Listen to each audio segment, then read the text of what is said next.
Hello everyone, I hope you're doing well. Make sure to subscribe because I post exciting recipes every week. But today we are not going to talk about a recipe. Today we are going to talk about how I shoot videos for my food channel. So a little more than a year ago, one morning I woke up and I said, yes, I'm going to start a food channel. And then I realized that I did not know anything about how to do it. I did not know anything about lights and camera and video editing tools and nothing. I made some purchases in the beginning. Some were really good, some were really bad, and I did spend a lot of time optimizing the whole setup. So if you are excited to start a food channel, just like I was, don't spend weeks and months looking for all this. Just go to the description of this video. I'm going to share the links of everything that's useful to me and hopefully will help you too. Okay then, so let's start. First of all, what is the camera I use? Nothing fancy. I use my iPhone.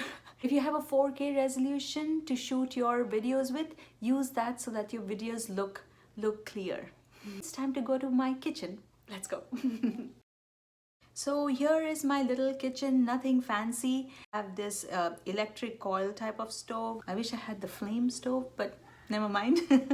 I shoot my videos in two different views. One is the top-down overhead view and one is a close-by shot, a close view. I have no idea what the technical terms are, but I hope I'm able to convey what I'm saying. So here is an example of an overhead shot. I am making some yummy pakoras. And here is an example of a close-up shot. For the overhead views, I use this gooseneck clamp. Let's talk about this. It's very useful and not expensive. For the overhead shots, I was very lucky because I had cabinets right on top of my cooking area and there were shelves there on which I could attach the gooseneck clamp. The neck of the clamp is quite sturdy. No matter how much you bend it, it actually can hold its shape, which is important because you don't want your phone to suddenly go down. I'm actually a little terrified of the overhead shots. I don't want my phone to land with the tomatoes and the potatoes in the curry. Fingers crossed that doesn't happen. So there's this little band that you can stretch so that this clamp fits exactly to the thickness of the shelf that you have. This is where you could fix your phone and it could rotate in all directions. So that's it. If you have any area on top of your cooking where you can attach the clamp and then fix the gooseneck, then you put your phone, focus it, and that's it. You're ready to go. Something that I do when I focus is that I put in like the brightest item that I'm going to cook with, like milk or flour or something, and I focus with that, like adjust the intensity of the video with that so that it doesn't get too bright. Does that make sense? Yeah, I think. Okay. That's what I do. So this is a very useful thing that I use all the time, and I have the link in the description, like I mentioned before. Next thing I'm going to talk about are the lights. So I purchased two lights like this and I place it on either side of my cooking vessel. I do like these lights. They are flexible. There's also a clamp, so I just clamp it on the door of the cabinets and it has like a less bright and a more bright setting, and it works great. I think you have to play around with the lights a little bit so that you don't get a lot of shadows. I know some of my previous videos had a lot of shadows and I'm actually still working on it. Yes. So the other kind of mode that I was mentioning where I shoot close to the vessel. Okay, what are these technical terms? Someone, if you know, please tell me in the comment section. I can learn. So for this I use, where is it? Yes. I use this. Ouch. Okay. So for this, I use this holder. This also has a clamp and this is where the phone would be. And I have to tell you, I am in love with this. I really am in love with this. I'll tell you why. First of all, this rotates 360 degrees, which I absolutely love. And there are these screws at every possible joint.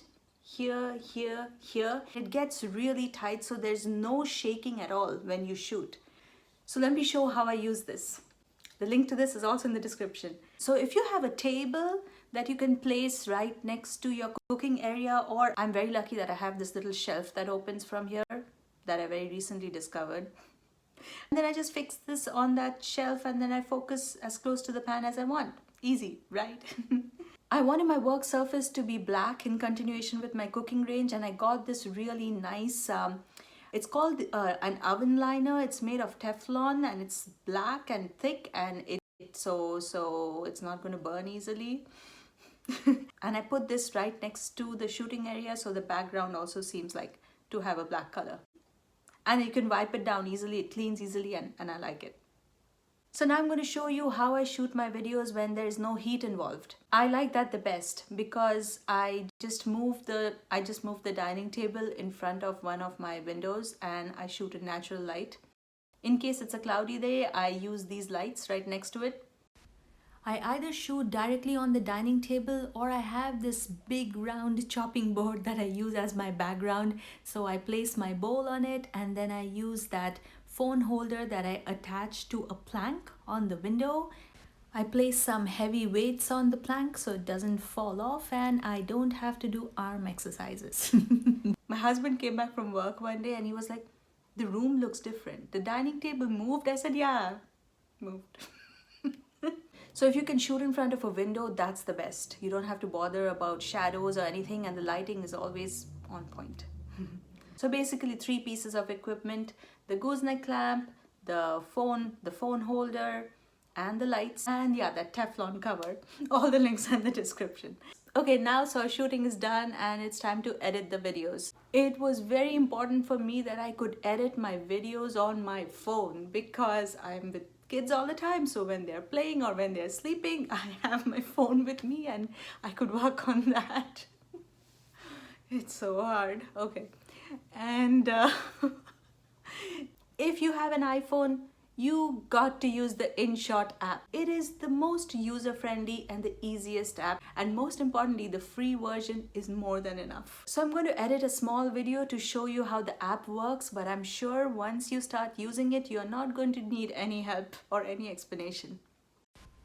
Okay, so first let's go to the App Store and type in InShot, InShot. There it is.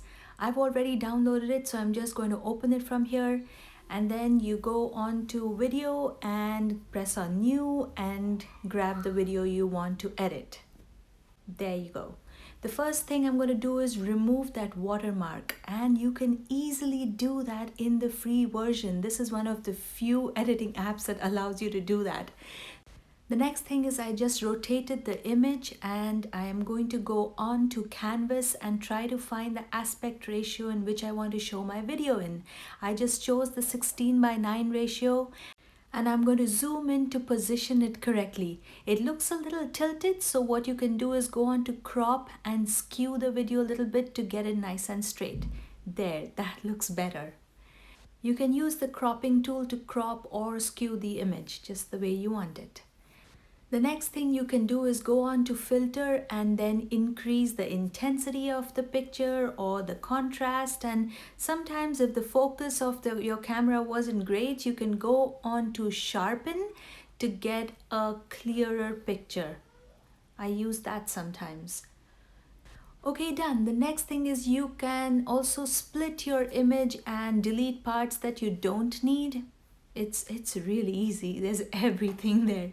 So just delete that part, and I'm going to place fruits on the trifle pudding, and I don't want it to go super slow, so I'm just speeding it up to like 5 times the speed so that my viewers are not totally bored. The next thing is if you would like to add any text or captions to your video, that is so easy on InShot. You just press on the text tool, type in what you need to, and then you can edit the font size, the font type, the label, the everything. The next thing is you can easily remove all the background audio from the video, which I absolutely need to do because there are things like my kids yelling, "Mommy, this ant is going to eat me," or something like that. So you easily extract audio and the audio is out. The next thing is you can add in any background music. You can use the YouTube audio library, or you can download music and import it from other websites. You can also extract it from other videos that you've recorded, which is pretty cool. I like to keep the volume of the videos to a bare minimum because I usually add voiceover to my videos, and that's very easy to do. Just press on that microphone and get started. That's about it. I probably did not even cover all of the features. There are more features that you can easily find, like if you want to add a sticker that says to subscribe to your channel, or to press a like button, things like that you can add, and just play with it. It's so user friendly. You will easily figure it out. So once you're done, it's time to save it. You can save it in whatever resolution you like. I usually go with the 4K with the 60 frames per second. And once it's saved, you'll find it on your photos and video library on the phone, ready to be uploaded to YouTube. Next thing is how I record my voice for the videos. Again, nothing fancy. I did not buy any fancy microphones or anything. What I use are the Apple earphones. This microphone right here, it works great for me. I have no problems. And some of my viewers sometimes told me that my recording is so nice without any background noise. Should I tell you the secret? Get your kids busy with something, and as soon as you have 10 or 15 minutes, sneak into the closet. I do that. I'm telling you, that is my recording studio. And it makes sense because you're surrounded by a lot of clothes, so your voice doesn't bounce back and you sound nicer than you normally do. Really, you try it. Okay, so the last thing is I want to show you some of the pots and pans I use for my cooking. So for Indian cooking, we need to have a pot for biryani, right? So for that, I have this wide non-stick pot that I love. I'll tell you why. Because it has a good depth and it has a wide base so that I can spread the meat and the veggies really well and cover it up with rice. The other thing I wanted was a large non-stick pan, like a wok, but I've never had good luck with them. After like 10 or 15 washes, I could always see the coating come off. Until recently, I found this non-stick pot. Let me show you. It's called the GreenPan brand. Doesn't it look new? I probably used this more than like 50 times, and you can see I used it a lot. But here, it looks as good as new. The coating is really durable. I love it. So the link to that is also in the description. And I also have some pans that I like that are the flat pans for dosas or pizzas in a pan and things like that. I'm going to quickly show you what I have.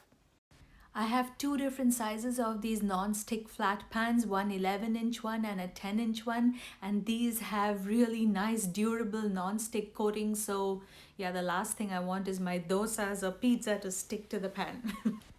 The other thing I wanted to show you was these three different sizes of Pyrex bowls. I think this is a must-have. They are perfect for almost everything that you want to show. I use it a lot. The next thing is I have a simple stainless steel steamer that I use to steam broccoli or to make momos. Oh, this is the GreenPan that I was talking about, and I said I was in love with them, so I also bought a smaller size that I use for making eggs, and yeah, it really is the best. And if you have a food channel, I think having a basic kitchen timer is really useful. You will also need some measuring cups and spoons, some whisks. Another useful thing is a weighing scale where you're going to weigh your ingredients, and I like this one because it already comes with some measurements written on it, like cup to gram conversions, etc. And this is the blender I use in my kitchen. I like it. It is powerful enough for anything that I use it for. I'm not showing you my mixer grinder because I hate it, and I would love recommendations in the comment section. And this is the food processor that I use, and I like it especially because they have this handy mixer in there so the ingredients don't stick to the walls of the food processor. That is a plus. I recently got this pestle and mortar, and I think it's of the perfect size I was looking for. I bought one before and it was gigantic. This is perfect for me. This is my cute little oil dispenser that does not leak, and I like it. And I like this nifty little kitchen tool. You basically plug this onto your pot and you can drain out the water when you're making rice for biryani or boiling noodles or pasta, and it saves time and extra dishes to wash. And the last must have, I think, is a bench scraper. I really like it. So that's about it. That's how I shoot my videos and edit them for my YouTube channel. I hope you found this helpful, and if you are excited to start a food channel, you can easily do it. If I could do it, you can do it. And it is so rewarding. You feel creative. You feel excited every day to make something new. All the links for everything I used is in the description. If you think this video helped you, do also share it with your friends who would like to start a food channel. If you want, I can also post a video about how I grew my channel up to this point. I know it's a very small channel, but I really thank all my viewers who watch my videos. And whatever I did to grow it up to this point, I can share it just to see if it can help you. Alright my friends, that's all for today. I'm on all these different social media sites, Pinterest, Instagram, Facebook, Twitter. So if you're on it, I would love it if you'd follow me. And if you prefer written recipes, I know I blabber a lot. So if you prefer written recipes, I have a blog and you can always visit that. All the links are in the description. So see you next week. Bye-bye.